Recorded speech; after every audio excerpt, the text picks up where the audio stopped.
افسانہ افسانہ اس کہانی کو کہتے ہیں جو مختصر، دلچسپ اور واقعات کے مطابق ہو، جو ایک ہی نشست میں پڑھی جا سکے اور اس میں زندگی کا کوئی ایک رخ یا کسی کردار کے ایک دو پہلو یا کسی واقع زندگی کے کسی ایک گوشے کی جھلک دکھانی ہوتی ہے۔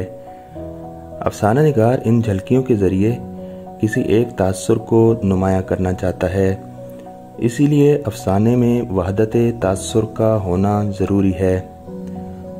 داستان میں خیالی باتیں زیادہ ہوتی ہیں، اس کے برعکس ناول اور افسانہ میں زندگی کی حقیقی تصویریں زیادہ ملتی ہیں۔ افسانے کی خصوصیات: نمبر 1، کردار کم مگر حقیقی ہوں۔ نمبر 2، وحدت تاثر اس کا خاصا ہو۔ نمبر 3، پلاٹ یعنی ترتیب قصہ میں کوئی جھول نہ ہو۔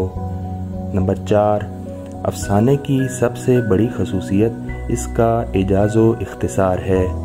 نمبر 5، اسلوب دلکش ہو۔ افسانے کا ارتقاء: اردو ادب میں افسانہ سب سے کم عمر صنف ادب ہے۔ اس نے 19ویں صدی میں امریکہ میں جنم لیا۔ انگریزی افسانہ نگاروں نے اس کی نوک پلک سنواری۔ اردو ادب میں یہ صنف انگریزی توسط سے آئی۔ انگریزی افسانوں کے ترجمے کے بعد میں طبعزاد افسانے بھی لکھے گئے۔ اردو میں داستان کا باقاعدہ آغاز فورٹ ولیم کالج سے ہوا، پھر داستانوں کے خلاف رد عمل کے طور پر اور کچھ انگریزی اثرات کے باعث ناول کا رواج ہوا۔ اب مافوق الفطرت عناصر کی بجائے زندگی کے حقائق کو پیش کیا جانے لگا۔